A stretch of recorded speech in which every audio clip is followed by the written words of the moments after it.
सत्र के उत्सव पारा के अभिभावक शिक्षक प्रशिक्षण सत्र में आप सभी है, स्वागत है। और आज हमारे बीच परम आदरणीय श्री राम भाई जी मानव तीर्थ से उपस्थित हुए हैं, तो उन सबका हार्दिक अभिनंदन है पूरे उत्सव पारा परिवार की ओर से।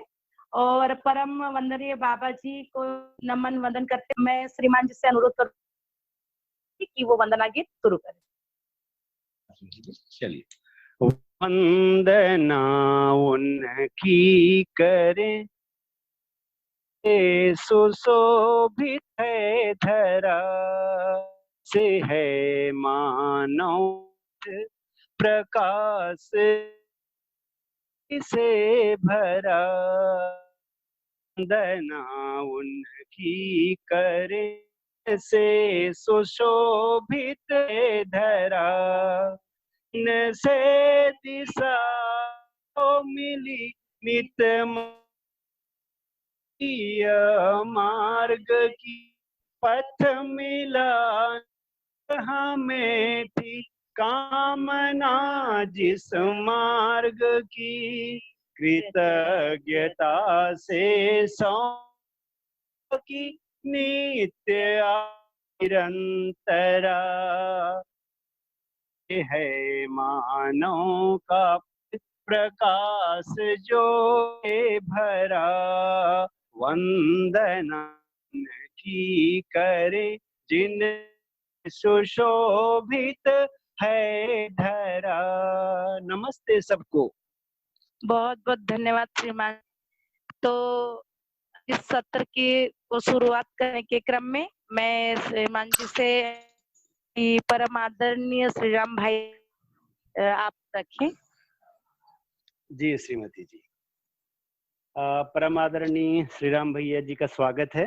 और श्री राम भैया मूलतः पुणे रहने वाले हैं और भैया का इलेक्ट्रॉनिक्स से बीटेक हुआ है। आप पुणे यूनिवर्सिटी से पास आउट हुए हैं और आपका जो शुरुआती नौकरी है पुणे बेंगलोर में हुआ। कुछ एक महीने के लिए आप बाहर विदेश यात्रा भी गए, लेकिन वापस आके यहीं पे पुणे बेंगलोर से आप नौकरी करते रहे। जीवन विद्या से परिचय मसूरी से हुआ। उसके बाद जीवन विद्या को और गहनता से अध्ययन किया और उसके साथ ही फिर जीवन विद्या के क्रम में बहुत सारे शिविर किए और अध्ययन शिविर के बनाया आपने, और इसका आप लोगों के लिए बहुत ही उपयोगी रही। इसका एक वेबसाइट भी आपने है भैया जी ने। और भैया जी सपरिवार अब मानव तीर्थ बेमेतरा में अपनी पूरकता उपयोगिता निभा रहे हैं। आपके परिवार में गौरी दीदी जो कुछ दिन पहले ही मस्तिष्क विकास पे सेशन ली थी, बिटिया देविका है। आप सभी तो भैया से परिचित हैं। आपको याद होगा जब शिक्षकों एक वर्षीय अध्ययन शिविर का क्रम होता है तो उसमें भैया जी अध्ययन सत्र लेते ही हैं। सबके लिए पठन में बहुत ही सहायक रही है। आज जो है भैया जी इसके अध्ययन प्रक्रिया को थोड़ा सा लेते हुए इसको आगे व्यवहारिक स्वरूप से जोड़ करके इसको आज बताएंगे भैया जी। भैया बहुत ही सरल और सहज, बहुत ही जीवंत रहे। श्रीमती जी ने भैया जी का क्लास किया है 1 वर्षी का। शेयरिंग करते हुए आप आगे बढ़ाइए और भैया जी को आमंत्रित। आप सभी को नमस्ते और आज दोपहर को मुझे यहाँ आमंत्रित करने के लिए धन्यवाद। और इंट्रोडक्शन देते हुए श्री राम भैया तक ठीक है, परम आदरणीय ये सब मतलब नागराज जी के लिए या ऐसे महापुरुषों के लिए ठीक लगता है। एक तो ये हो गई बात। भैया और दीदी ने बहुत छोटा सा परिचय तो दे ही दिया। मुझे बताया गया था कि मुझे भी थोड़ा सा अपना एक परिचय रखना है, तो मैं बहुत ही संक्षिप्त में रख देता हूँ। तो हम लोग वैसे रहने वाले तमिलनाडु के हैं और पूना में ही बड़ा हुआ, वहीं पर एजुकेशन पूरी की मैंने। और लगभग 24-25 साल की आयु में मेरे मन में कई प्रकार के प्रश्न बन गए और जिसके उत्तर खोजने के क्रम में मैं फिर नौकरी छोड़ के एक प्रकार से भटकना शुरू कर दिया। और उसी दौरान मुझे जीवन विद्या शिविर के संपर्क आया मैं, और पहले ही शिविर में नागराज जी भी मिल गए। हालांकि उस समय मैं उनको वैसे पहचान नहीं पाया था और लगभग 2000 2006 में मैं पहली बार अमरकंटक गया नागराज जी से मिलने के लिए। तब से लेकर 2016 में जब उनका शरीर शांत हुआ, ये 10 वर्ष में उनके संपर्क में रहा। 2010 में मैं और मेरी पत्नी गौरी, हम दोनों ही पूर्णकालीन जॉब से निवृत्त होके यहाँ छोटी में 1 वर्षीय अध्ययन शिविर को अटेंड किए, क्योंकि मेरी भी हिंदी वैसे कमजोरी रही उस समय, पढ़ने में थोड़ा सा कमजोरी रही मेरी। गौरी को तो हिंदी बिल्कुल नहीं आता रहा। तो उसके बाद हम लोग कानपुर रहे नागराज जी के निर्देश के अनुसार, और हमारा फिर सौभाग्य रहा अमरकंटक में सब परिवार, वहां पर अम्बा दीदी और है ना सुनीता भाभी और पूजा भाभी और साधन भाई, ये सभी लोग थे। तो इनके बीच हमको 4-1 वर्ष रहने का बहुत ही अच्छा एक सौभाग्य अवसर मिला, हमको प्राप्त हुआ। और 2016 में नागराज जी के शरीर शांत होने के 1 वर्ष बाद तक हम लोग वहीं रहे। 17 के बाद हम लोग पूना चले गए, और अभी लगभग 8 महीने से हम लोग इसमें है, मानव तीर्थ एक जगह जो बनी है, यहाँ पर निवास रहते हैं वर्तमान में। ये एक छोटा सा परिचय मेरा।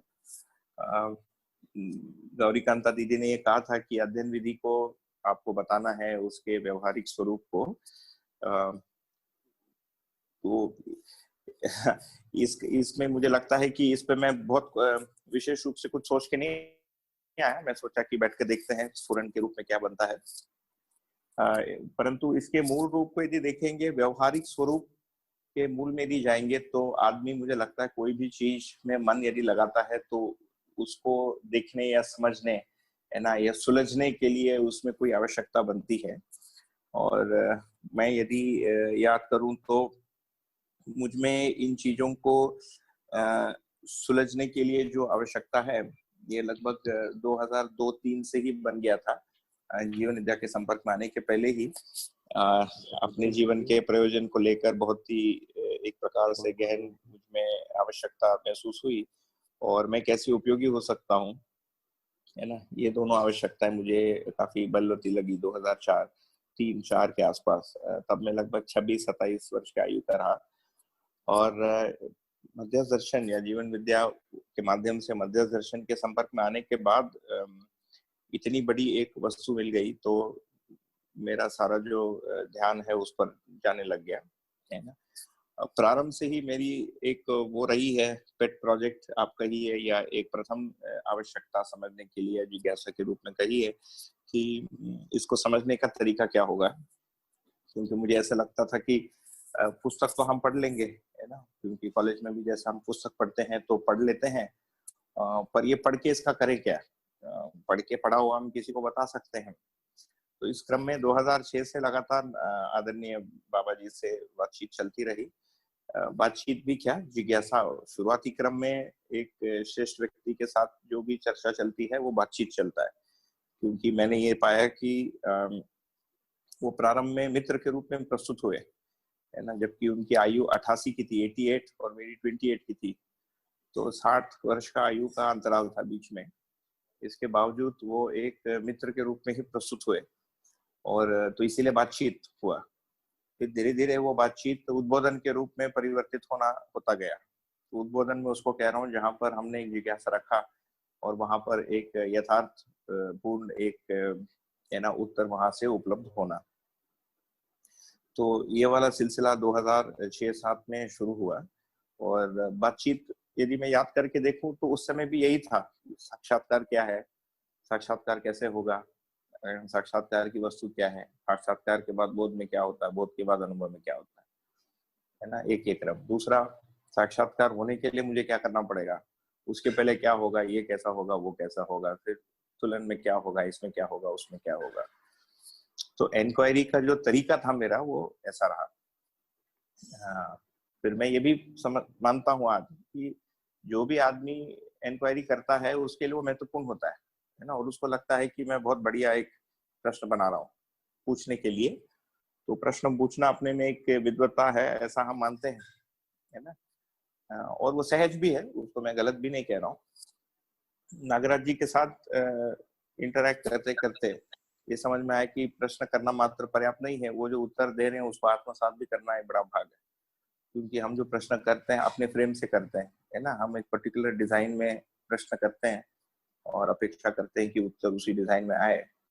और ये जो अनुभव मूलक जो उत्तर है, कई बार वो डिजाइन में आता नहीं, वो अपना ही डिजाइन लेता है, या हम जहाँ उनको बात करने के लिए चाह रहे हैं वो वहां नहीं बात करते हैं, है ना। जैसे बाबा जी के साथ एक सामान्य घटना रही कि हम पूछने वाला जो भी व्यक्ति है वो अध्ययन विधि से प्रश्न को प्रस्तुत करता है, और नागराज जी बात करते करते तुरंत बोध और अनुभव में जाके अनुभव प्रमाण के बारे में बात करेंगे।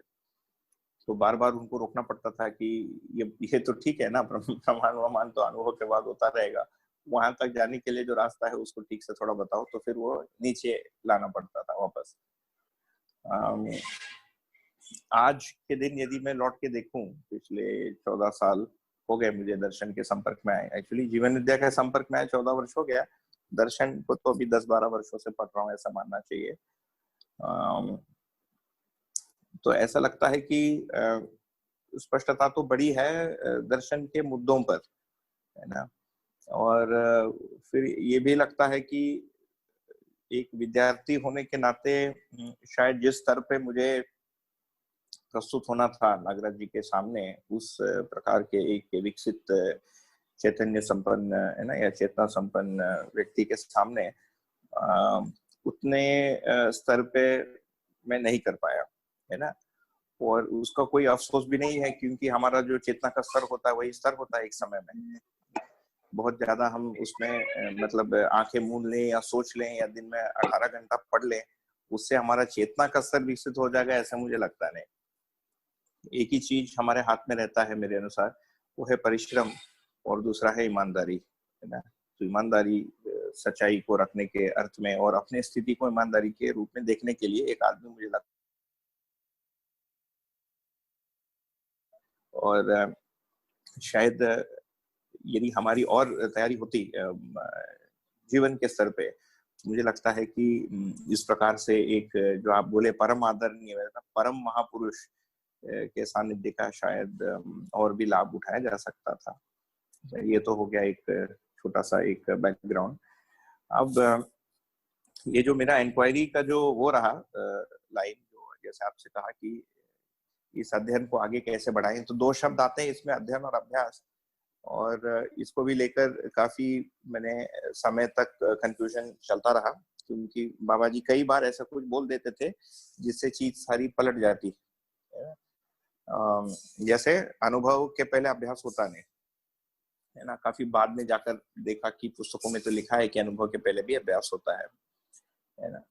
तो अनुभव तो एक अंतिम लक्ष्य है ना। और मेरे अनुसार अनुभव का कल्पना करना भी अपनी एक जगह एक चीज है ना। परंतु अभी हम जिस जगह पर खड़े हैं, मेरे अनुसार वो है कि पुस्तकों में जो लिखा है और उसका तात्पर्य क्या है ना। तो इसमें 2 चीजें आ जाती है। एक तो कि कोई भी दर्शन जो लिखा रहता है उसकी पीछे की एक लॉजिक होती है, एक तर्क होता है।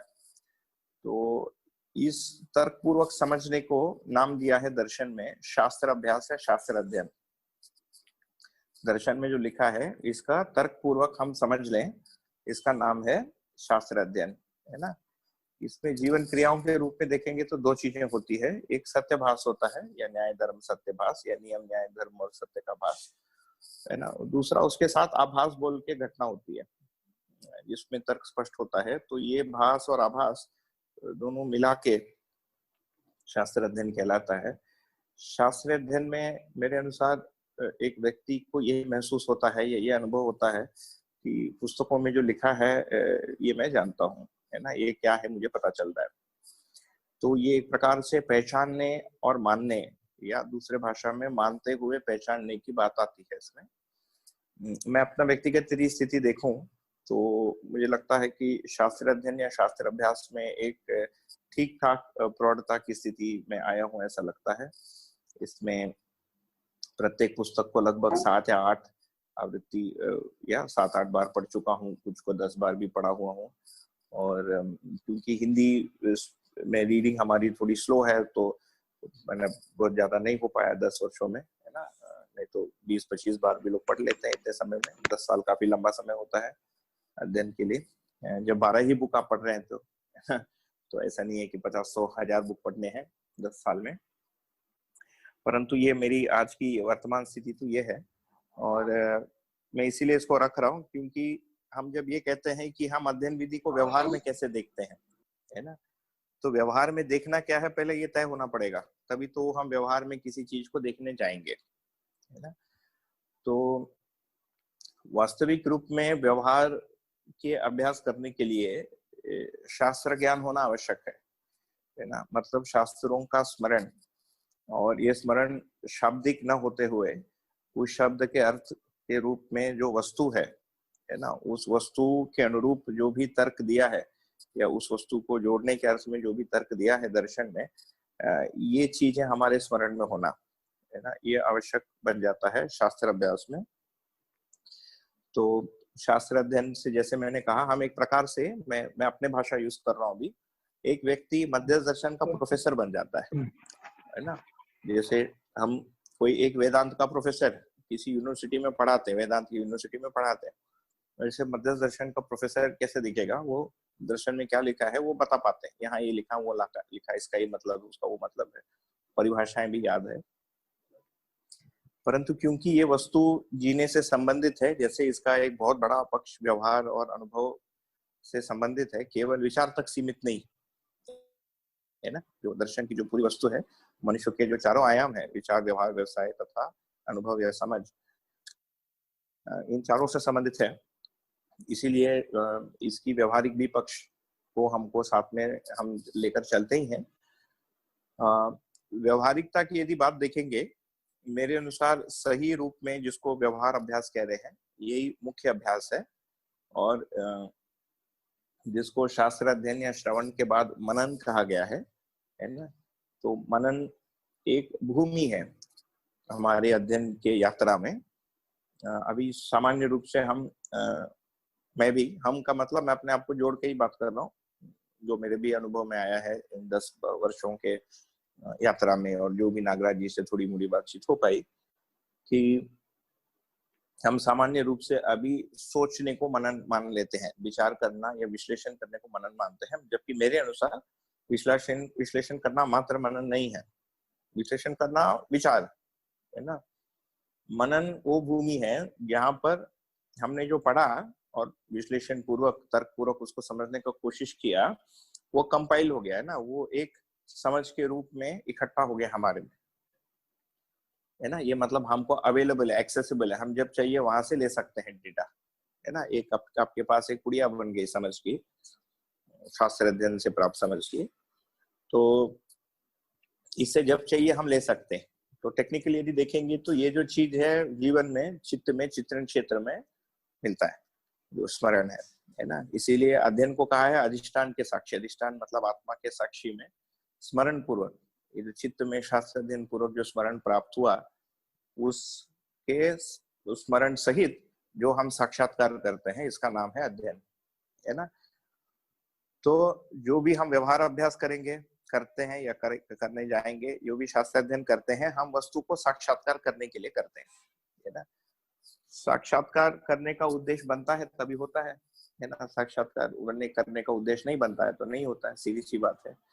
साक्षात्कार के उद्देश्य बनने के लिए जो प्रक्रिया है उसका नाम है मनन, है ना। तो मनन वो प्रक्रिया है जो हमारे शास्त्र ज्ञान, शास्त्र अध्ययन को वस्तु के अस्तित्व में, वस्तु के ज्ञान से जोड़ता है। इसमें 3 प्रकार का अभ्यास बनता है।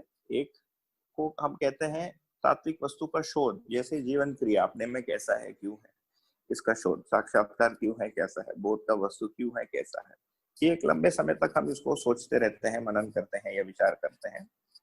दूसरा है ये जो भी मैं पढ़ा हूँ, और क्योंकि मनुष्य व्यवहार आयाम उसका एक बड़ा आयाम है ना, ये सब हमारे जीने में कैसे आता है, इसका निरीक्षण और इसको करने का अभ्यास। अभ्यास का मतलब किसी प्रक्रिया को बारंबार दोहराना, है ना, इसी को हम अभ्यास कहते हैं अभी, प्रैक्टिस। और मनन में ये 2 करने के साथ साथ मैं कितना समझा हूं और कितना सही व्यवहार कर पा रहा हूँ, कितना सही व्यवहार नहीं कर पा रहा हूँ, इसको हम शोध करते हैं। तो उसका नाम है स्वमूल्यांकन। ये 3 चीजें आती है मनन में। ये हो गया अध्ययन विधि के बारे में एक बहुत ही शॉर्ट भूमि, है ना। ये होने से फिर हम मनन के भूमि में प्रवेश करते हैं। फिर वो अपने में एक चीज है कि मनन पूरा होना, मनन पूरा होके साक्षात्कार होना। मनन पूरा होने का मतलब है कि हमारी तीव्र इच्छा बन गई है ना वास्तविकता को देखने के लिए, या हमारा न्याय धर्म सत्य या नियम है ना को लेकर निष्कर्ष बन गए, या हमारा इच्छा विचार आशा बुद्धि के अनुरूप चलने के लिए तैयार हो गया है ना। ये सबको मनन का है। ये होने से साक्षात्कार होता है, तब हम कहेंगे कि अध्ययन हुआ। फिर क्रमिक रूप से साक्षात्कार होकर एक स्थिरता की बिंदु आती है, उसका नाम है अवधारणा है ना। अवधारणा में यदि देखेंगे तो हम सामाजिकता को स्वीकार लेते हैं, या अवधारणा पूर्वक हम सामाजिक होके जी पाते हैं, संबंधों को पहचान कर निर्वाह कर पाते हैं है ना। और हम ये जो नियम त्रय है, बौद्धिक नियम, सामाजिक नियम तथा प्राकृतिक नियम, इसका भी हम स्वीकृति के साथ इसको भी जी पाते हैं। अवधारणा के बाद होता है बोध, बोध के बाद होता है अनुभव। ये पूरी एक विधि है। तो बोध तक अध्ययन कह रहे हैं है ना। तो बोध तक की अध्ययन की बात है, सत्य बोध होने तक अध्ययन है। और सत्य बोध हो गया का मतलब है कि अध्ययन पूरा हो गया, सत्य बोध होने के बाद अनुभव होता है। तो ये एक मोटे रूप में बात आपके सामने रखा। जहां तक व्यवहारिकता की बात है, मुझे लगता है कि ज्यादा समय मेरा इसमें गया है कि व्यवहार अभ्यास का तात्पर्य ही क्या है। मैंने ये पाया कि मैं जैसे चाह रहा था कि अध्ययन विधि कहीं एक्सक्लूसिवली अलग से लिखी गई दर्शन में, ऐसा मिला नहीं। वो क्यों नहीं लिखे नागराज जी, मुझे नहीं पता है ना। और या लिखे होंगे और हो सकता है कि हमको सीधा सीधा वैसा दिखा नहीं उस समय, ये भी हो सकता है। कुल मिलाकर मैं जिस स्ट्रक्चर में सोच रहा था उस स्ट्रक्चर में चीजें मिली नहीं। तो उनसे बात करके और दर्शन में जहां से भी मिला उसको इकट्ठा करना मेरे लिए कार्यक्रम हो गया। तो कुल मिलाकर व्यवहार अभ्यास करने के पहले व्यवहार अभ्यास का तात्पर्य क्या है, ये इस शोध में मैं ज्यादातर समय बिताया हूँ है ना। आज के दिन मुझे लगता है कि ये बहुत ही मैंने शास्त्र अध्ययन के बाद साक्षात्कार से जोड़ने के लिए बहुत ही महत्वपूर्ण एक बिंदु है।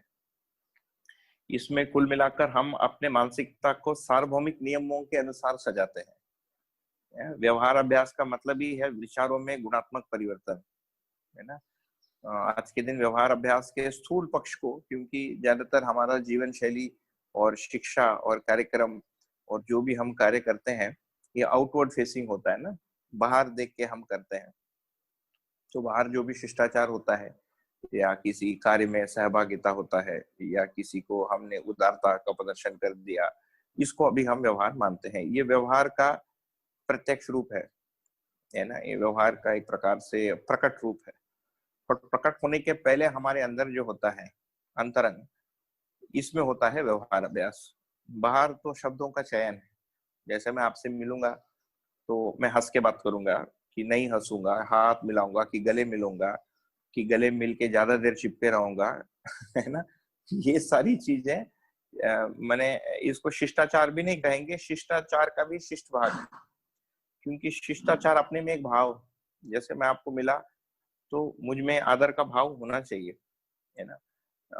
केवल मैं शरीर से उसको व्यक्त किया वो तो बात ठीक है, वो व्यक्त होना भी चाहिए, पर केवल वो होने मात्र से शिष्टता का भाव हमारे में हो गया या उसके मूल में वो जो स्थापित मूल्य है वो हो गया या उसके भी मूल में संबंध की पहचान हो गई, ऐसा जरूरी नहीं है ना।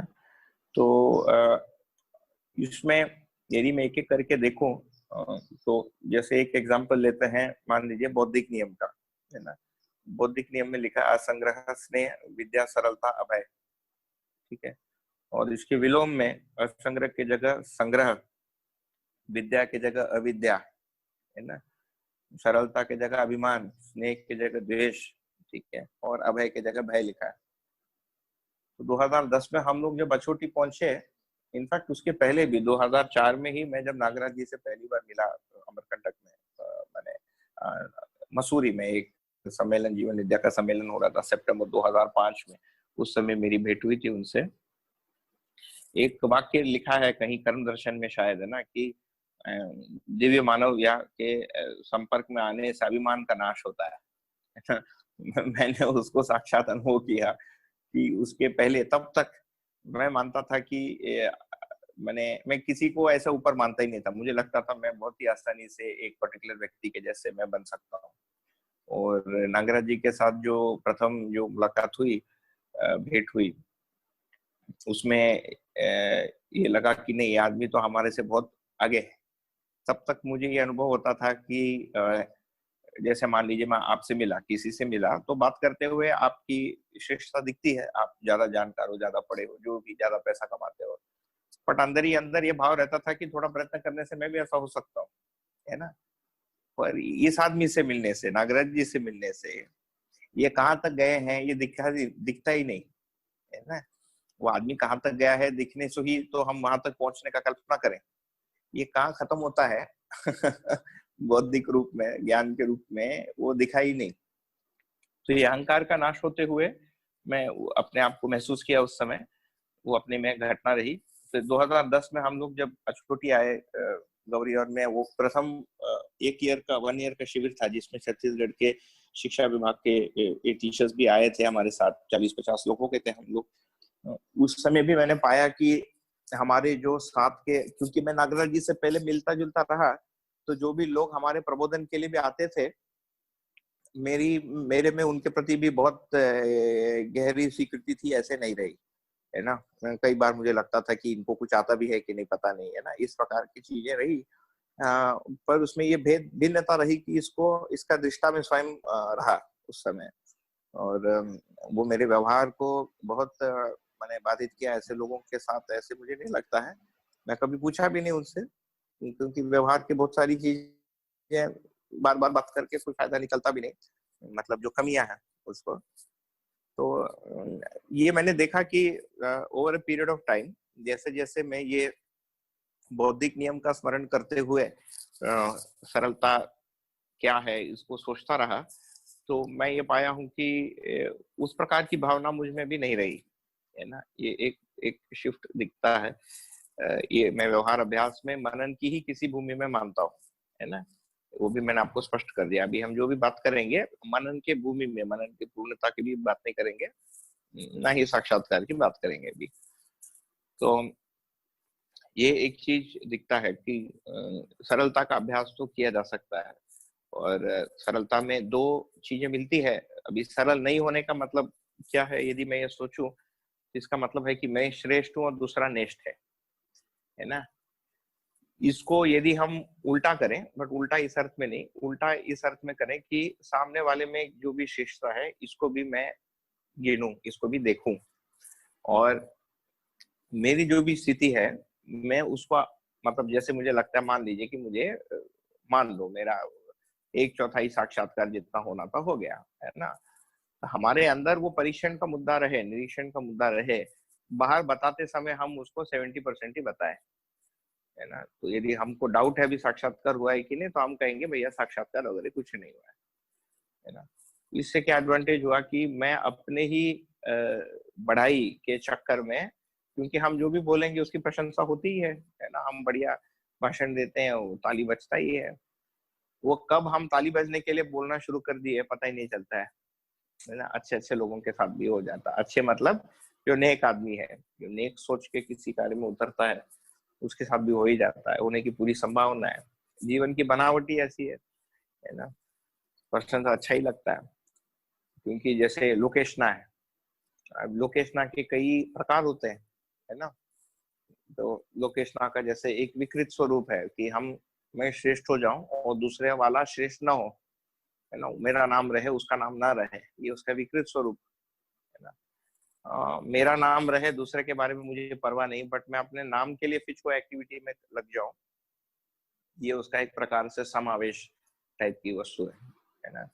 इससे ज्यादा सूक्ष्म है कि हम अच्छा कार्य करें और उसके साथ हमारा नाम जुड़े रहे, ये अपेक्षा रहना, है ना। हम नाम के लिए काम नहीं कर रहे, हमारे काम के साथ नाम रहे, ये अपेक्षा रहती है ना। ये खत्म होने के बाद अंतिम में, मतलब ये भी विलय होने के बाद फिर सत्य बोध और अनुभव और ये सब की बात है। तो मुझे लगता है कि हम अपने माने प्रशंसा होने से अच्छा लगना, या ना काम के साथ नाम की अपेक्षा या पहचान की अपेक्षा रखना, ये बुरी बात नहीं है ना। सर्वप्रथम तो ये, तो सामने वाले के अच्छे गुणों को यदि हम देखते हैं, है ना, उसका स्मरण करते हैं, एक हम पढ़ते भी हैं उसको, है ना, अपर के गुणों की गणना करने से हमारे अपने ही 100 दुर्गुणों का नाश होता है। ये आप सब लोग पढ़े ही होंगे। तो ये एक अभ्यास मैंने करने का प्रयास किया है, बट मैं ये भी पाता हूँ कि मतलब पर का हर समय ठीक गणना शायद और आगे आएगा इसी क्रम में, हर समय हो पाता ऐसा नहीं है। उसका कारण भी यही है कि जैसे जैसे हम अपने को ही और व्यवहार को और निरीक्षण करते जाते हैं, तो सामने वाला कहाँ पर खड़ा ये भी दिखते जाता है, ये दोनों साथ में बन जाता है ना। तो कई बार सोचते सोचते मन उसमें लग जाता है, सामने वाले के जो कमियां हैं उसके विश्लेषण और उसके रूट कॉजिंग में, किसके पीछे उसका क्या सोच होगा, उसके पीछे उसका कैसे विचार होगा और उसकी मानसिकता क्या है। तो इस चक्कर में क्या हो गया कि जागृति के अध्ययन करने की जगह, विकास के अध्ययन करने की जगह मैं ह्रास का अध्ययन कर रहा हूँ। सामने वाले में जो कमियां हैं ना, उसको मैं फोकस कर रहा हूँ।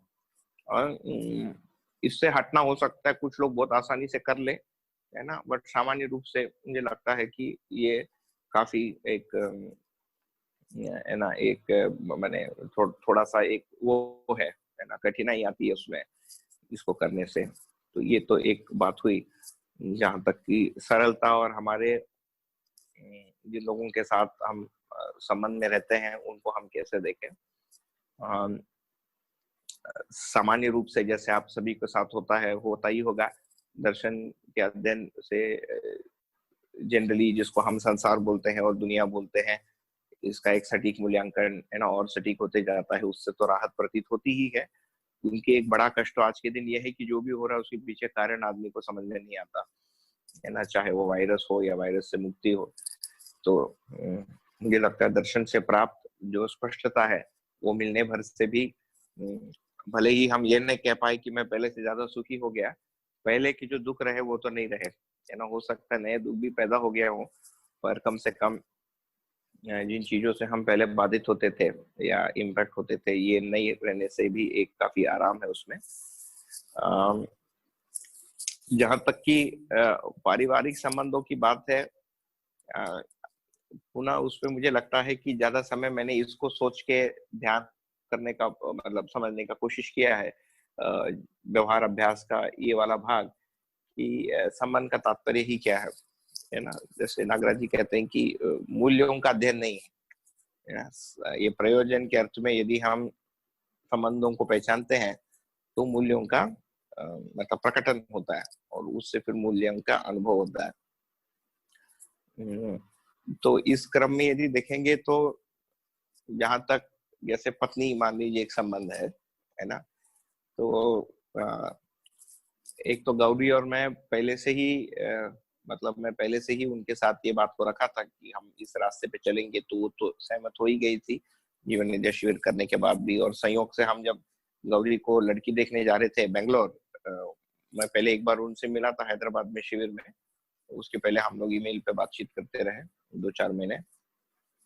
तो संयोग से जब लड़की देख के हम लोग वापस आ रहे थे तो बाबा जी स्वयं बेंगलोर में थे, तो हम लड़की पक्का करके वापस आते समय मैंने पक्का मतलब क्या है उनके माता पिता को भी आज के भाषा में पक्का बोलते, और कुल मिलाकर उनके माता पिता की भी सहमति अनुमति जो भी प्राप्त स्वीकृति बन गई। संयोग से बाबा जी भी इसमें थे बेंगलोर में, तो बाबा जी से भी मिलना हो गया उधर ही, हम दोनों का ही विवाह के पहले ही उनका आशीर्वाद जो भी है मिल गया।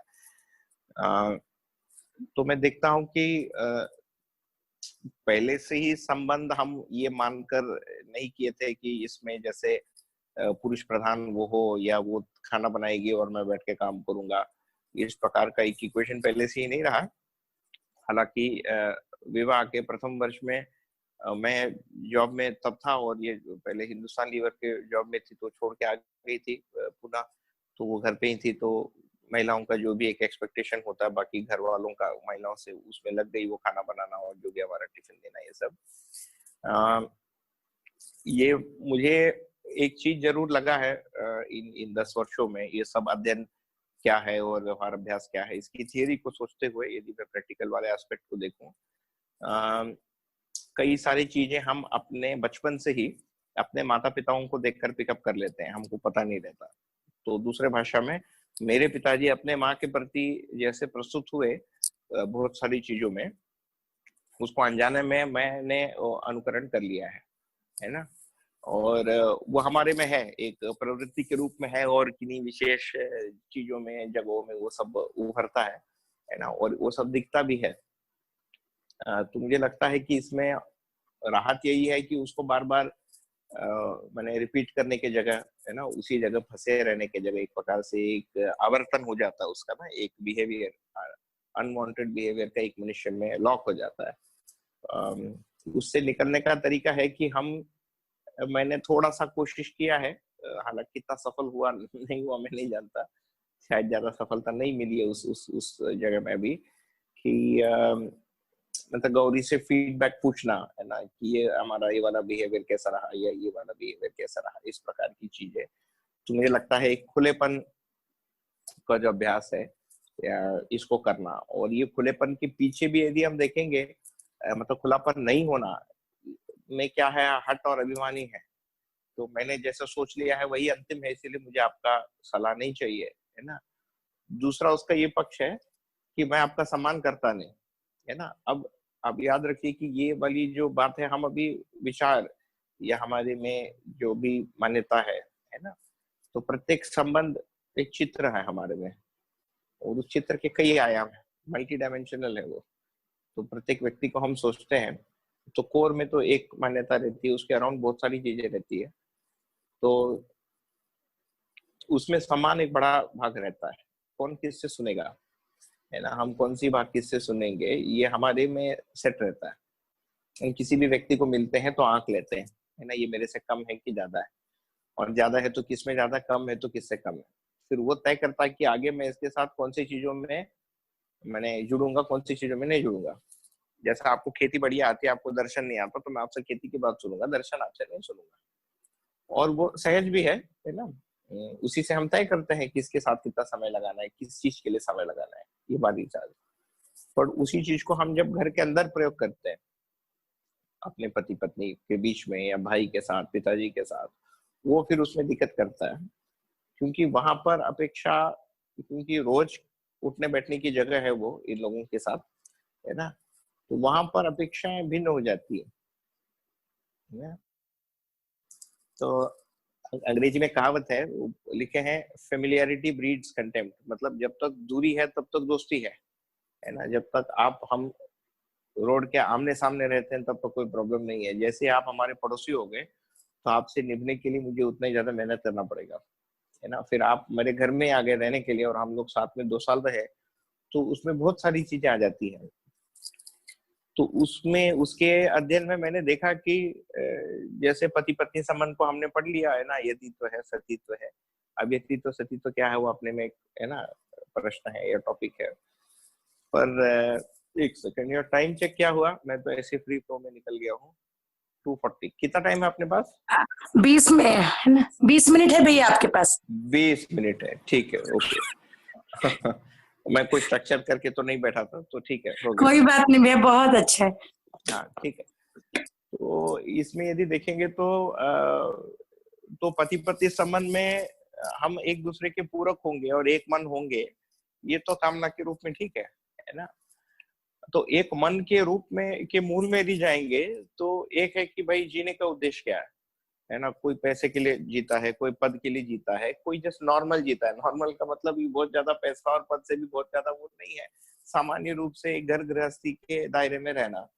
फिर कुछ लोग हैं कि हम, मेरे भाषा में बोलता हूँ, दुनिया को बचाना चाहते हैं ना, हम कुछ अच्छा काम करेंगे, ये कर देंगे, वो कर देंगे, जो भी सामाजिक कार्यक्रम, सामाजिक कार्यकर्ता जिसको कहते हैं। तो एक है कि उद्देश्य कॉमन होना, दूसरा है फिर लाइफस्टाइल कॉमन होना, है ना। लाइफस्टाइल में बहुत सारी चीजें आ गई, आपके खाने पीने की चीजें। और तीसरा है परस्पर सम्मान, सामान्य रूप से पुरुष का महिला के प्रति सम्मान होना, है ना। क्योंकि इस मतलब समाज के विकास के क्रम में, यदि जागृति के क्रम में देखेंगे तो पुरुष प्रधान ही समाज रहा है ना। और महिलाएं ज्यादातर पुरुष को एडजस्ट करने के अर्थ में ही ज्यादातर समय बीती है। तो ये 3 चीजें रहने के बावजूद और 1-2 चीजें आ जाती है, जैसे कार्य करने का तरीका, है ना। जैसे मान लीजिए आप और मैं मिलकर एक कार्यक्रम करते हैं, है ना, एक छोटा सा सम्मेलन करते हैं, कुछ भी एक शिविर लगाते हैं, या मिलके किचन में खाना बनाते हैं। तो हम दोनों ने मानव व्यवहार दर्शन पढ़ा है, हम दोनों संबंध क्या है इसको सोचते हैं, जानते हैं, लोगों को पढ़ाते हैं। उसको करने की जगह जब आती है ना, तो आपका काम करने का स्टाइल बिल्कुल विपरीत, मेरा काम करने का स्टाइल मान लो बिल्कुल विपरीत। तो उसमें फिर दिक्कत आएगी, है ना। क्या दिक्कत आएगी? आप बिना प्लानिंग के चलते हो, मान लो मैं प्लानिंग के साथ चलता हूँ, तो बिना प्लानिंग के मैं कुछ काम कर ही नहीं सकता। आप कुछ सोच के करते ही नहीं, आप करते करते सोचते जाते हो, ठीक है। तो ये एक बहुत ही एक प्रैक्टिकल जगह है जहाँ पर किसी काम को सक्सेसफुल करने के लिए आप साथ में मिलोगे कैसे। तो उसमें फिर एक ही अभ्यास करना बनता है कि आप माने किसी व्यक्ति को रहने दें, मतलब जीने देने जीने का अभ्यास। तो दयापूर्ण व्यवहार का प्रथम जो अभ्यास है, कड़ी है, कदम है, वो जीने देना और जीने के अर्थ में है ना। तो आपके कार्य में, आपकी इसमें मैं दखल ना दूं, आप मेरे वाले में ना दे, तो रहने दे लोगों को, है ना। तो ये ज्यादातर घर के अंदर मैंने दर्शन के संदर्भ में भी यदि देखेंगे तो पति पत्नी, है ना, या पिताजी के साथ, माँ के साथ, तो रहने देने का अभ्यास एक बहुत बड़ा अभ्यास मुझे लगता है जो हमको करना चाहिए। हर हर व्यक्ति को उससे काफी राहत भी महसूस होती है उन संबंधों में, है ना। और उसके मूल में यदि हम सोच को देखेंगे तो कल्पनाशीलता और उस व्यक्ति में जो कर्म स्वतंत्रता है उसकी स्वीकृति हमारे में हो, ये एक मुख्य भाग है उसमें, है ना। तो पति पत्नी वाले में तो ऐसा बनता है, मुझे लगता है कि दूसरा ये भी हो जाता है इसमें कि कोई भी व्यक्ति इस प्रकार की विधा में जब आता है, चाहे दर्शन हो या ऐसा दर्शन जिसका एक व्यवहारिक भी भाग हो जैसे मध्य दर्शन है, तो अपेक्षाएं खुद से भी बन जाती है और एक दूसरे से भी बन जाती है ना। तो मैं आपसे अपेक्षा करूंगा कि आप ऐसा समझो, है ना, या इस रेट से समझो, या इस रेट से आप में भाव परिवर्तन हो जाए, ऐसा होता नहीं। ये एक बहुत बड़ी भूल है। और क्योंकि हर व्यक्ति का अपना एक जागृति का एक रास्ता है और हमारा भी एक है। तो मुझे लगता है अध्ययन में सर्वप्रथम यदि कोई चीज हमको सटीक रूप से करना चाहिए, और सर्वप्रथम का मतलब फर्स्ट डे नहीं, करते करते प्रथम एक जो वो होता है सेक्शन अध्ययन का, उसमें कि अपना हम सही मूल्यांकन कर पाए कि ये पूरे जागृति के क्रम की जो सीढ़ी है इसमें हम कहाँ खड़े हैं और आसपास के लोग कहाँ खड़े हैं, और इसकी जो एस्टिमेशन चेंज होती रहती है, रिफाइन होती जाएगी, और उसके अनुसार हमारा दूसरे से जो अपेक्षा है वो बनता है ना। तो मुझे दिखता है कि ये वाली चीज पर मेरा अभी भी कार्य चल ही रहा है, कि जैसे गौरी से मेरा क्या अपेक्षा बनता है कई चीजों में और उनका मुझसे क्या अपेक्षा बनता है, और उसको भी और सेपरेट कर पाना। ये अपेक्षाएं कार्य के रूप में एक अलग है और समझ के रूप में अलग है ना, और व्यवहार और शिष्टाचार के रूप में अलग है, ठीक है ना। तो नहीं तो ऐसा हो जाएगा कि एक आदमी बढ़िया क्रिकेट खेलता है तो वो ये अपेक्षा करे कि अपनी पत्नी भी क्रिकेट, उसकी पत्नी भी क्रिकेट खेले, और वो ओपनर बैट्समैन है तो पत्नी भी ओपनर बैट्समैन ही हो, है ना, और बॉलर ना बने। ये सारी चीजें हमारे में साइलेंटली रहती है ना, किसी में कम, किसी में ज्यादा, किसी में लुप्त, किसी में प्रकट, क्योंकि कंपैरिजन तो हर आदमी करता है ना। हम ये नहीं बोल सकते हैं कि हम किसी से अपना मूल्यांकन करते ही नहीं, हम तुलना करते ही रहते हैं, पूरे समय चलता है, क्योंकि तुलन क्रिया बना ही हुआ है। तो तुलन क्रिया से हम अपने भी व्यवहार का तुलन करेंगे, सामने वाले के व्यवहार का भी तुलन होता है उसमें। उसके मूल में जो इच्छा है हमारे में, है ना, वो है मुख्य मुद्दा तुलन के मूल में, और तुलन की दृष्टि, है ना। तो मैंने देखा कि ये दृष्टि परिवर्तन एक बड़ी चीज है, गुणात्मक परिवर्तन दृष्टि में। तो पति पत्नी संबंध में व्यवहार को यदि मैं न्याय दृष्टि से यदि आंकता हूँ, है ना, तो न्याय दृष्टि में उनका होना मेरा होना दोनों स्वीकृत है, जैसे है वैसे स्वीकृत है। उसमें यदि मैं प्रिय अप्रिय विधि से आंक लेता हूँ, प्रिय अप्रिय विधि को यदि घुसा लेता हूँ तो तकलीफ आएगी।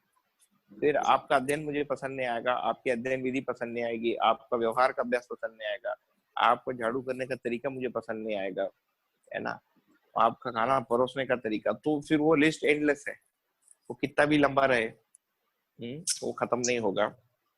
तो मुझे लगता है कि प्रैक्टिकली ये न्याय दृष्टि में परिवर्तन एक महत्वपूर्ण एक चीज है व्यवहार के अभ्यास में, जो हमारे विचारों में गुणात्मक परिवर्तन को लाने में मतलब मदद करता है। जहाँ तक बिटिया के साथ इन्होंने ये भी कहा, हमारी बिटिया देविका अभी 5 वर्ष की है, तो प्रारंभिक क्रम में काफी उसकी शारीरिक कष्ट रहे उसके, है ना, जो 1-1.5 वर्ष तक या हो सकता है 1-1.25 वर्ष तक हम लोग थोड़ा सा झेलते रहे। आप काफी स्वस्थ है, वो अभी वैसे कोई दिक्कत नहीं है जो भी रहा पहले का। देविका का मैंने देखा कि पहले से है उसका टेम्पर थोड़ा सा ऑफ था, है ना। तो वैसे सबको देख के बहुत हंसती है और बहुत ही फ्रेंडली है, कोई भी आने से पास जाके खेल लेती है, ये सब चीजें कर लेती है। मगर गुस्सा आने से एकदम ही वो हो जाती थी उस समय। और अभी भी जीवन और गौरी ने मस्तिष्क डेवलपमेंट का शायद कुछ सेशन लिया आप लोगों के साथ, तो ब्रेन में चेंज होने से, केमिकल बैलेंस इम्बैलेंस होने से मन पर जो प्रभाव या दबाव पड़ता है उस पर मैं थोड़ा सा सोचा हूँ। तो कई बार मैं देखता हूँ कि हम व्यवहार में चाहे स्पेशली छोटे बच्चों के साथ मैंने देखा कि व्यवहार में इसका भेद नहीं कर पाने की वजह से भी हमारा मूल्यांकन गलत हो जाता है कि बच्चा जो भी बिहेव कर रहा है वो उसके शारीरिक किसी अवस्था के कारण है ना कि वो मन से ऐसा है। कई बार भेद करना बहुत ही मुश्किल हो जाता है। तो ये वाली बात समझने से फिर देविका को हैंडल करना काफी, या जो मुझे लगा समझना, मतलब मुझे लगा कि ये हो रहा है, तो उसका पहचानने में काफी मदद मिला, है ना। मुझे याद है जब बहुत छोटी थी तो मैंने यदि उसको बहुत गुस्सा आ गया या रोने लग गई तो नल खोल के उसके हाथों को पानी के नीचे रख देता था। तो वो जो फ्लोइंग वाटर है हाथ पे लग के जो कामनेस आता था उससे वो शांत हो जाती थी। 5-8 मिनट रखने से एकदम शांत हो जाती थी, तो उसको कुछ नहीं बोलना पड़ता था, है ना।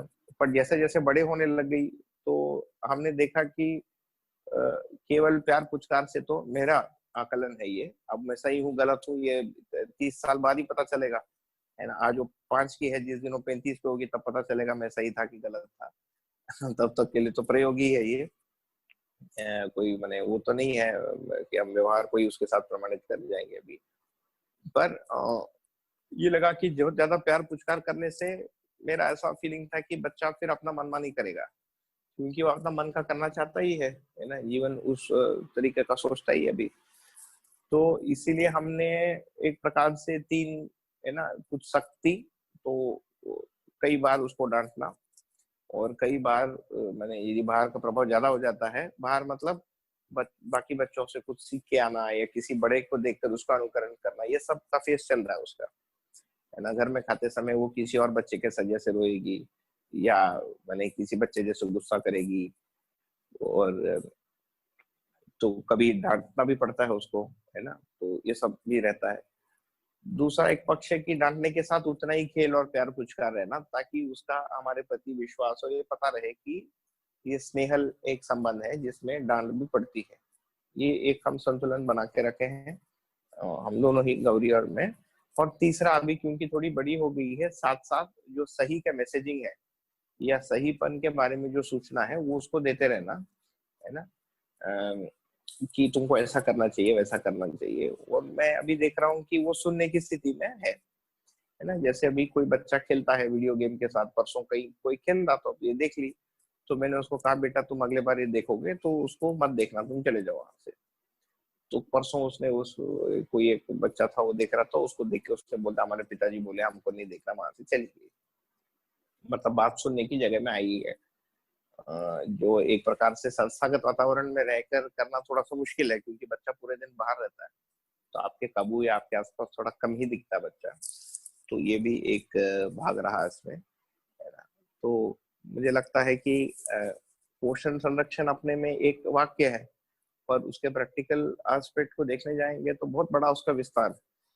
जैसे बच्चा खाते समय जिद करता है कि यही चाहिए, तो उसमें मुझे लगता है सामान्य रूप से हर पेरेंट के करते ही होंगे, सोचते ही होंगे, है ना। ये सब प्रयोग लोगों ने किया ही होगा कि जो बहुत छोटी थी तो कई बार हम दे देते थे, कई बार रोकने में लग गए, अब धीरे धीरे रोकने वाला कार्यक्रम को बढ़ा दिए, है ना। केवल तुम्हारे मन का नहीं चलेगा, है ना, जो बना है उसको खाओ, है ना। ये तो एक आदत बन गया है कि तुम अपनी डिमांड के हिसाब से करोगे। फिर आज्ञा पालन को दूसरे अर्थ में ये भी है कि जैसे घर से बाहर जाना, क्या संस्था होता है तो दर पूरा दिन ये मंदिर का दरवाजा जैसा खुला रहता है ना, कोई भी कभी भी घुस जाता है। कोई भी बच्चा आता है, ये भी हर समय कभी भी बाहर चली जाती है, तो वो मंदिर का ही दरवाजा रहता है वो, तो बिना बताए ये चली जाती है कहीं भी।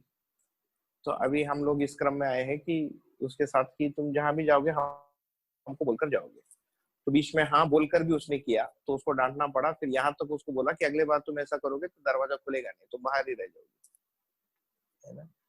तो हालांकि ऐसा किया नहीं हमने, बट उसको ये समझ में आ गया। अभी कम से कम 3 out of 5 out of 8 times बोल के जाती है ना। और बुलाने से कम आधे टाइम तो आती है, आधे टाइम अभी भी नहीं आती, जाके लाना पड़ता है और फिर गुस्सा करेगी और जो भी करेगी, ये सब चलता ही रहता है ना। तो बच्चे के साथ तो मैं, आप सब तो हमसे पहले माता पिता बन चुके हैं, मतलब बन चुके हैं, तो ये सारा पहले ही अनुभव किए होंगे। तो एक बड़ा पक्ष यदि मुझे लगता है कि जीवन के होने को ध्यान में रखते हुए परवरिश करना, और फिर जीवन कैसे काम करता है ना। तो छोटा बच्चा, इसका ये मतलब नहीं कि वो तर्क नहीं करेगा या झूठ नहीं बोलेगा या अपना रास्ता करने को कोशिश नहीं करेगा। जैसे परसों क्या हो गया था, उसको बोल दिया था कि बाहर मत जाओ, कोई मिलने आ गया यहाँ से कोई लड़की, तो ये चुपके से साइड से निकलने की कोशिश की, मैं देख लिया, है ना। तो उसको थोड़ा सा मुझे ये करना पड़ा कि तुम बिना बताई जा रही हो, फिर किसी के आने से, मतलब उसने अपना रास्ता ढूंढ लिया कि कोई आने से मैं यहाँ से निकल सकती हूँ पतली गली से। तो ये सब तो रहता ही है देविका के साथ, है ना। ये दूसरा एक व्यवहारिक पक्ष दिखता है। ये मोटी मोटी कुछ चीजें, है ना, जहाँ तक कि आज्ञा पालन, जैसे देविका के साथ अभी तो आज्ञा पालन और इसी सारी चीजों में चल रहा है, और बाकी उसका पोषण करना, और मतलब बच्चा खुद से तो खाता नहीं, तो ये तो हमारी तो बहुत ही पुअर ईटर है, तो उसको तो पकड़ के खिलाना भी पड़ता है। तो काफी सारी चीजों में थियरी का जो प्रैक्टिकल वाला जो एस्पेक्ट है, उसमें जिसको हम वस्तु स्थिति सत्य कहेंगे, वो बहुत सारी चीजें उसमें जुड़ जाती है। सामने वाले की मानसिकता, है ना, वो समय, परिस्थिति, अपेक्षाएं, फिर वो आयु और वो सब संबंध के अनुसार उसको हमको तय करना पड़ता है। ये इतनी बातें हुई। और अब तो इसमें कोई, मैंने कुछ क्वेश्चन हो या आप लोगों से कुछ शेयरिंग करना हो तो आप अभी रख सकते हैं, फिर इसी के बीच उस संदर्भ में कुछ बात करनी हो तो कर सकते हैं हम लोग। जी जी, बहुत बढ़िया भैया, खूब बढ़िया भैया, बहुत अच्छे से आपने व्यवहारिक जीवन से जोड़ के बताई सारी चीजें, बहुत ही अच्छा लगा। सारी प्रस्तुति हमारे लिए बहुत अनुकरणीय रही, और जो पति पत्नी संबंध को लेके भी जो आपने इतने अच्छे से सारी बातों को रखा, बहुत सारी बातों पे ध्यान गया ही कि संबंधों में पहली बात तो संबंध की पहचान हो जाए, जो जीने देना और जीने वाली आपने बात की। संबंध में समान उद्देश्य, समान लाइफ स्टाइल यदि हो तो बहुत बढ़िया है, और परस्परता में हम सम्मान कर पाए, ये बात अच्छी छुई। और अपेक्षाएं अपन स्वयं से और दूसरों से ये भी थोड़ी स्पष्ट हो जाएगी तो शायद ज्यादा परस्पर पूरक हो पाएंगे। और स्थिति गति वाली जो आपने बात कही कि किस स्थिति में है, कार्य करने का स्टाइल अलग अलग हो सकता है, और जो दृष्टि की बात की आपने कि न्याय जो वाली जो बात है, इसमें यदि हम जीते हैं तो पूरक हो पाते हैं, यदि प्रिया प्रिय में जाएंगे तो फिर बहुत वेरिएशन होगा, और फिर वो जो अपेक्षित पूरकता नहीं होगी। और एक बात ये भी गया सार रूप में कि जितना हम समझे उसका 70% ही हम रखें।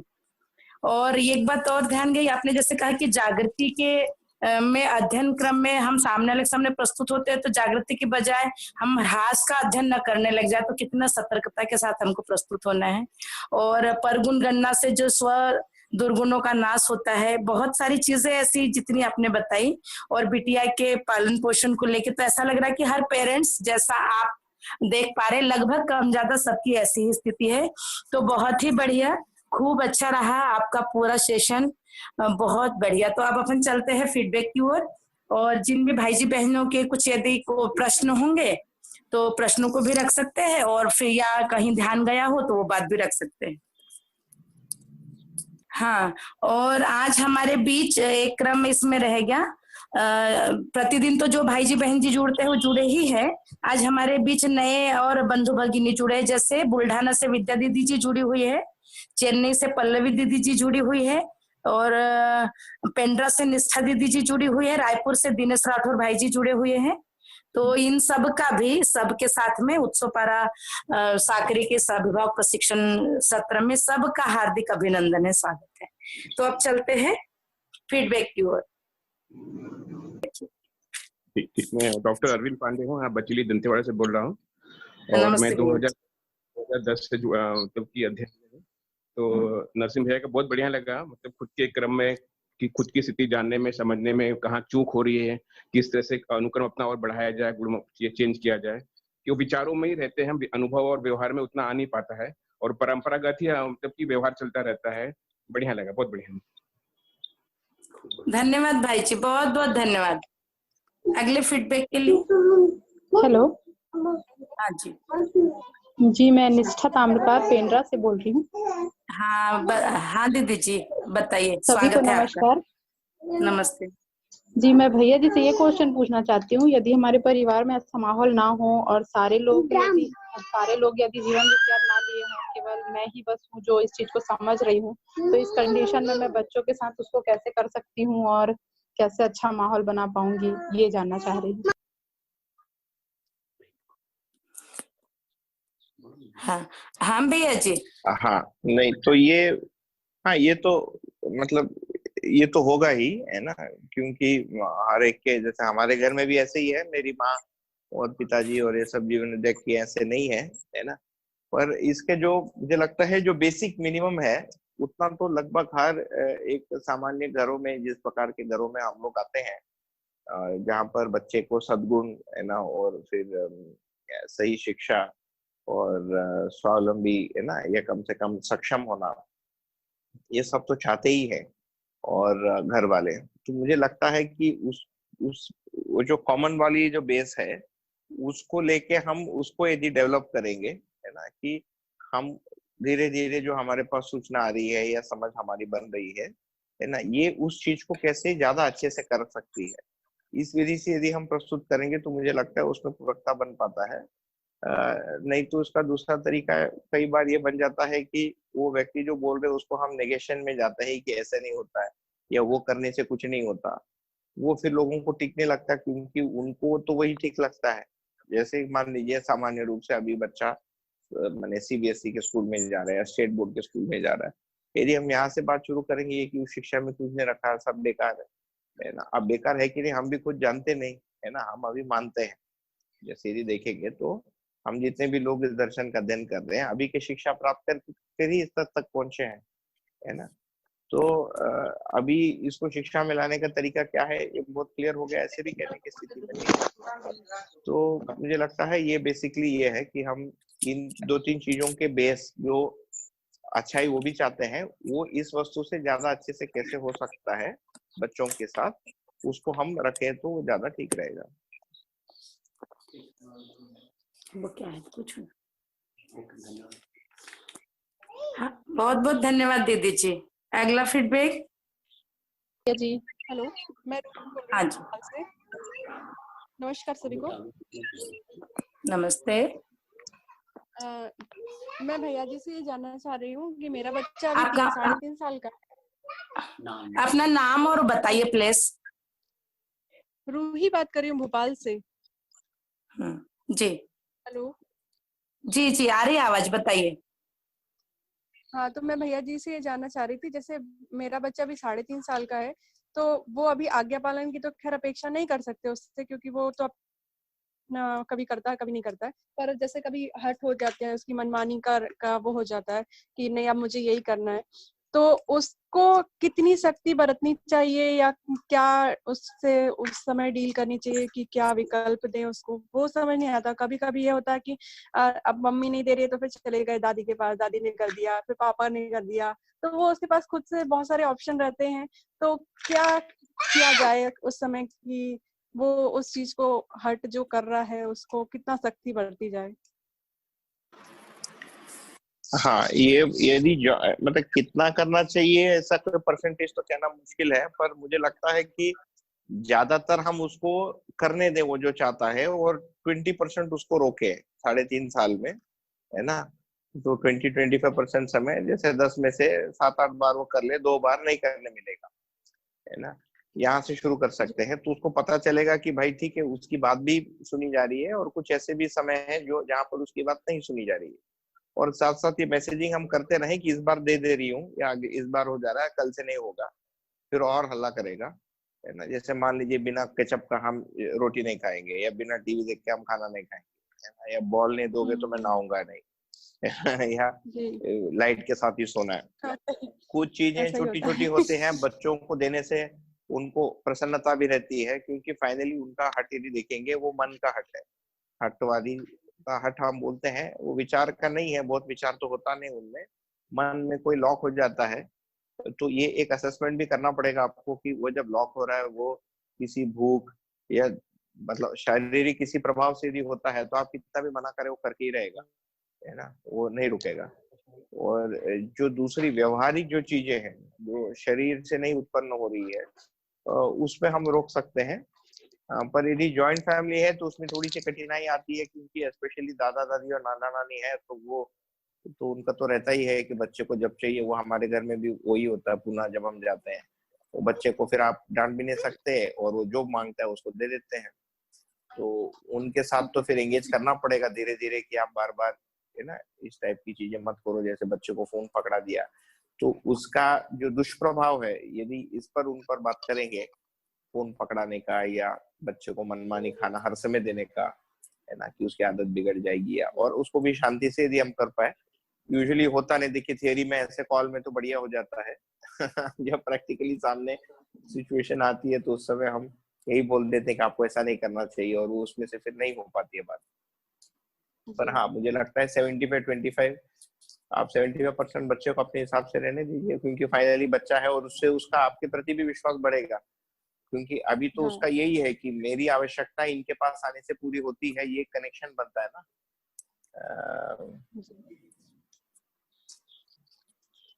जी जी, ठीक है, धन्यवाद। बढ़िया, बहुत बढ़िया। अगले फीडबैक के लिए भैया मैं सावित्री साहू धमतरी जिला से। भैया को मैंने काफी यूट्यूब के माध्यम से बाबा जी के साथ प्रश्न करते हुए सुना है, और यूट्यूब के माध्यम से आपके जो संवाद बाबा जी के साथ हुआ है उनको भी सुनते हैं भैया। आज एक महत्वपूर्ण बात ये स्पष्ट हुआ, जीने देना और जीना। तो इसमें ये स्पष्ट समझ में आया कि हम हर मानव की दूसरे मानव के साथ एक अपेक्षाएं होती है, कार्य के रूप में या व्यवहार के रूप में, और चेतना के स्तर पर देखें तो हर कोई की स्थिति गति एक जैसी नहीं होती। तो यहाँ पर एक महत्वपूर्ण जो बात आपने बताया कि न्याय प्रधान दृष्टि को ध्यान में रखते हुए जो जिस स्थिति गति में है, यदि हम उसको उस प्रकार से स्वीकार कर पाते हैं और उसके गुणात्मक विकास में यदि हम सहायक हो पाते हैं तो हम ठीक से संबंध के साथ जी पाएंगे या निर्वाह कर पाएंगे। और बच्चे को लेकर आपने जो बात बताया कि कैसे हम आज्ञा पालन को लेकर या बच्चे का सहयोग, पोषण, संरक्षण को ध्यान में रखकर जो आप गतिविधि आप कर रहे हैं अपनी बिटिया के साथ, देविका के साथ, तो उससे काफी प्रेरणा मिल रही है भैया। धन्यवाद भैया जी। बहुत बढ़िया दीदी जी। और अगले फीडबैक के लिए मैं गीतेश्वरी बेमेतरा से हूँ। सभी को नमस्ते, प्रणाम। जो चर्चा में हुई है बड़ी मम्मी जी, उसमें जो मेरा ध्यान किया कि अध्ययन सभी लोग कर रहे हैं, लेकिन हमारे हाथ में जो है वो परिश्रम और ईमानदारी है। हाँ, परिश्रम करेंगे और ईमानदारी से करेंगे, भले उसमें टाइम लगेगा, तो इसमें कामयाबी मिलेगी परिश्रम और ईमानदारी से, ये बात समझ में आई। और सरलता का भाव रहना, जैसे बड़ों में सरलता का भाव रहता है तो छोटे उनके प्रति डरते नहीं है, फिर अपना मन की बात बोलने लग जाते हैं और मिलनसार हो जाते हैं बड़ों के साथ में। तो बड़ों में सरलता का भाव रहना, ये समझ में आया। और संबंध में प्रयोजन के अर्थ में संबंध को पहचानते हैं तो मूल्यों का बढ़ाव होता है। तो प्रयोजन से पहचानेंगे कि माता है, पिता है, गुरु है, तो इसके क्या क्या प्रयोजन है, तो उसके साथ ही हमारे मूल्यों का बढ़ाव होगा। और एक दूसरे के अपेक्षा पता चलेगी तो अपेक्षा को निभा सकते हैं। अगर अपेक्षा ही पता नहीं चलेगी कि कौन क्या चाहता है तो उसमें कठिनाई होती है। और जो बच्चों के बारे में बताया कि बच्चे जिद करते हैं, हाँ, खाने पीने के लिए, सब चीज के लिए जिद करते हैं बच्चे, इसमें नहीं खाएंगे, ये चटनी चाहिए, वो सब्जी चाहिए, ऐसे करके करते हैं। तो समझाते हैं, लेकिन कई बार बच्चे समझते नहीं हैं, ये टेस्टी नहीं बना, इसको नहीं खाएंगे करके समझाते हैं। अब बच्चे के ऊपर कि संरक्षण की जानकारी देना, सही सही बातों को बच्चों को बताना कि ऐसा कार्य करना बहुत अच्छा है, ऐसे करके समझाना। बस यही समझ में आया बड़ी मम्मी जी। धन्यवाद। बहुत बढ़िया बेटा जी, बहुत बढ़िया। अगले फीडबैक। नमस्ते। नमस्ते भैया जी। सबको नमस्कार। मैं पवित्र यादव बागबाहरा महासमुंद जिला से। जी। श्री राम भैया को मैंने बहुत ध्यान से सुना, और वैसे अध्ययन शिविर भी हमारा भैया जी लिए थे, और मैं बहुत क्वेश्चन भी करता था। तो आज पुनः मतलब पूरा विवरण मतलब उन्होंने अपना व्यक्तिगत जीवन से लेकर पूरा दर्शन पुनः रिकनेक्ट हो गया, अध्ययन से पुनः रिकनेक्ट हो गया, ऐसे मुझे लगा। और साथ में भैया जी से मेरा एक क्वेश्चन है कि जब छोटे बच्चे के संबंध में तो आपने कुछ दिशा मतलब बताया कि जब बच्चा युवा हो जाए 20-25 साल का और वो मतलब मनमानी करने लगे, तो उस समय हमारा पालकों का क्या रोल होगा, या क्या मतलब दर्शन के अनुसार हम कैसा हमसे व्यवहार करेंगे, इस विषय में थोड़ा मार्गदर्शन करेंगे भैया। हाँ, ये ठीक है। दर्शन के अनुसार मार्गदर्शन, भैया देखिए, दर्शन तो वहां बात करता है जहां पर आप भी समझो मैं भी समझो, हम दोनों व्यवहार कर रहे हैं, है ना, यहाँ से फिर दर्शन है। परंतु ये प्रैक्टिकल कंडीशन तो है ही कि हम पूरा पढ़ गए, ऐसे भी नहीं है, सामने वाले को तो हवा भी नहीं। आप जो कह रहे हैं 25 वर्ष वाला, उसमें तो यही दिखता है कि उसमें शायद कुछ समय देना पड़ेगा, ऐसे मुझे मेरे मन में आ रहा है ना। क्योंकि जब हम रोकने जाते हैं, हमारे एक पड़ोसी हैं पूना में, उनका बेटा 18-19 का है, वो भी यही कहते रहते, इंजीनियरिंग पढ़ रहा है, वो बिल्कुल सुनता ही नहीं है ना। वो भी दर्शन का कुछ अध्ययन करते हैं। तो फिर यही देखा कि जब उसकी सुनने की ही स्थिति नहीं है, तो उसके साथ यदि हम पलट दें संबंध को, कि उसको सुनाने की जगह हम उसकी बातें सुने, है ना, जी जी। और उसके साथ मैंने उस संबंध को मतलब ना एक निकटता को यदि हम प्राप्त करने का कोशिश करें, तो उसके अंदर यदि एक खिड़की खुलती है, और ये एक मतलब उत्तर मनोवैज्ञानिक उत्तर है, दर्शन के आधार पर है, ये कहना थोड़ा सा वो होगा, पर मनोवैज्ञानिक ये बनता है एक साइकोलॉजिकल, ये कि उस व्यक्ति को लगे कि ठीक है ना, आप उनके लिए उपस्थित हो। ये वाली बात उसमें यदि पहुंच जाती है 6-8 महीने, साल भर, 2 बार साल में, तो मुझे लगता है धीरे धीरे उसमें एक खिड़की खुल सकता है। नहीं तो यदि आप बोल रहे हैं और वो नहीं सुन रहा है, और आप बोल रहे हैं और वो रिएक्ट कर रहा है, फिर तो झगड़ा में ही अंत होगा, है ना। दूसरा कोई तरीका नहीं है उसका। जी भैया। जी जी।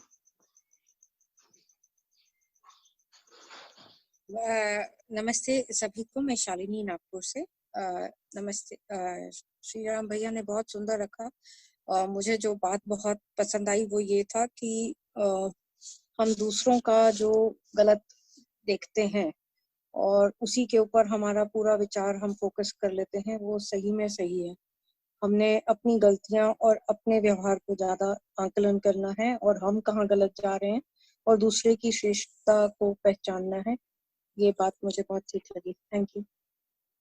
बहुत बढ़िया दीदी जी। हेमलता दीदी जी, हेमकृतिका दीदी जी, और भी जो नए भाई जी जुड़े हैं वो भी आ रहे हैं भैया जी, आ रहे हैं। हाँ, मैं दिनेश भाई, मैंने भी आज सुना, अभी ठीक से कनेक्ट नहीं हो पाया है, पर फिर भी मैंने लगभग सुना तो पूरा ही है जी। बहुत अच्छा उन्होंने बोला, बहुत गहराई से उन्होंने तो पूरा जीवन लगा दिया है इसको जीने में ही। बहुत मैंने बहुत मेहनत से उन्होंने यहाँ तक पहुँचे हैं। उनका अध्ययन भी बहुत जोरदार है। बस यही कहूँगा कि बहुत सटीक उन्होंने बताया, सब जो भी बातें बताई बहुत अच्छा। मनन के बारे में उन्होंने बहुत सटीक बोला, बहुत अच्छा। धन्यवाद भाई जी, धन्यवाद। पूनम दीदी जी भी जुड़ी है, दयानंद भाई जी, और भी जो रखना चाहे, थोड़ा समय को ध्यान रखते हुए। तो मैं ओम साहू रायपुर से बोल रहा हूँ।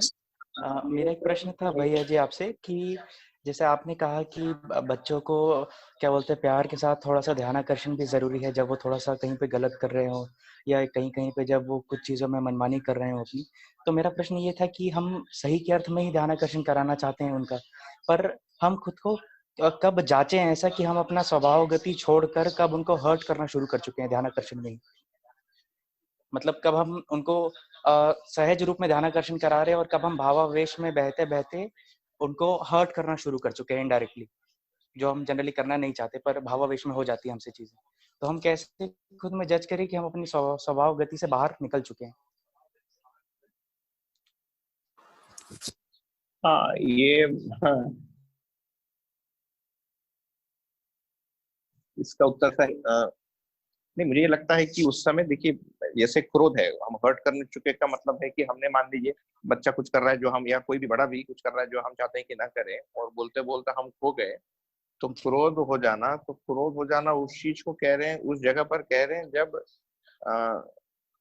हमारा व्यवहार हमारे होश, हमारे नियंत्रण में नहीं है ना। कई बार एक्टिंग करते करते भी हम उस भाव में तदाकार हो जाते हैं, ये भी होता है। तो मुझे लगता है कि यदि हम बह गए और बाद में हमारे मूल्यांकन में यदि आता है कि नहीं, उस समय मैं नियंत्रण में था कि नियंत्रण छूट गया था, है ना। तो ये एक बहुत थिन लाइन है, मुझे लगता है अपने अनुभव से भी, कि जैसे हमने ना क्रोध या गुस्सा दिखाया बच्चे को, तुम ऐसा मत करो, है ना, और बच्चा रोने लगता है और हर्ट होता ही है। देखिए, बच्चा हर्ट नहीं होगा, हमने ध्यानाकर्षण किया, ये तो नहीं होने वाला है ना। माने शायद ही कोई पेरेंट होगा धरती पर कि बिना बच्चे को रुलाए उसने बड़ा कर लिया हो बच्चे को। तो मेरे अनुसार तो नहीं होगा। तो हर चीज के लिए बच्चे की तो नहीं सुनेंगे ना, तो उसके कुछ नियम कानून तो बनाने पड़ेंगे। पर ये मुझे लगता है कि हम उस समय बात के अपने आकलन में ही लगता है कि हम खो गए, है ना, कि मैं क्या कर रहा था मुझे पता नहीं चला। तो ये एक इंडिकेशन है कि वो क्रोध से हो गया, या ज्यादा बोल दिया, है ना, या ज्यादा देर चिल्ला दिया, ये सारी चीजें हैं। जी, बहुत बढ़िया भैया जी। और लास्ट फीडबैक लेते हैं जी भाई। आज भैया जी ने जो बताया उसमें जो मेरा ध्यान आया है, एक बहुत अच्छी बात मुझे लगी, दिव्य मानव के संपर्क में आने से अभिमान नष्ट हो जाता है।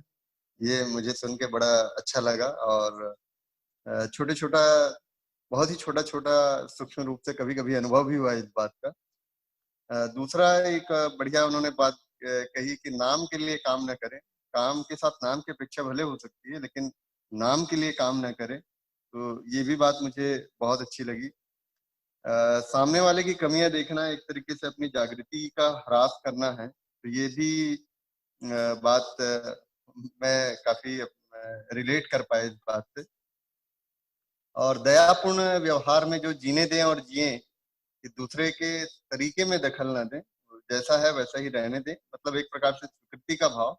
तो ये भी मुझे बड़ा अच्छा लगा। पूरी चर्चा सुनने में मुझे बहुत ही आनंद आया। भैया जी को एक बार फिर से नमस्कार। तो बढ़िया, ठीक है। तो मुझे ऐसा लगता है कि अब हम अपने फीडबैक को यहीं रोकते हैं, और पुनः भैया जी को बहुत बहुत धन्यवाद पूरी उत्सव पारा टीम की ओर से कि उन्होंने अपना अमूल्य समय दिया और इतने सहजता से बहुत सारी जगह हमारा ध्यान आकर्षण कराए। और कल चूंकि हम लोगों का अवकाश रहेगा, दोपहर का सेशन नहीं होगा, व्यवस्था गोष्ठी होगी उत्सव पारा वासियों की। और परसों से 9 तारीख से हमारा जो समय होगा वो 1:45 से 3:15 का होगा। ये थोड़ा सा चेंज हुआ है। बाकी के पूरे जो अपने टाइम का जो शेड्यूल है वो एज इट इज रहेगा, केवल दोपहर के टाइम में 15 मिनट पहले जुड़ना है 1:45 से। और कल सुबह मूल्यांकन होगा, जिसमें प्रत्येक व्यक्ति को 2-2 मिनट में अपना हफ्ते भर का मूल्यांकन रखना है। शिक्षण प्रक्रिया और सुबह की गोष्ठी सबको मिला के इस एक हफ्ते में हम सब में क्या जुड़ा, क्या प्लस हुआ, हमारी प्रवृत्ति परिमार्जन में क्या क्या घटा, उसको तो यही है कि पहले से हम पॉइंट वाइज नोट कर लेंगे, ताकि 2 मिनट में हम अपनी बात रख पाए और 1.5 घंटे में पूरे सभी भाई जी बहन जियों का मूल्यांकन हो पाए। तो पुनः आप सभी को और हमारे नए जुड़े हुए बंधु भगिनियों को भी और भैया जी को भी बहुत बहुत धन्यवाद। भैया जी बहुत बहुत धन्यवाद, सभी को बहुत ठीक बहुत है, धन्यवाद जी। नमस्ते नमस्ते नमस्ते नमस्ते। Thank you. नमस्ते।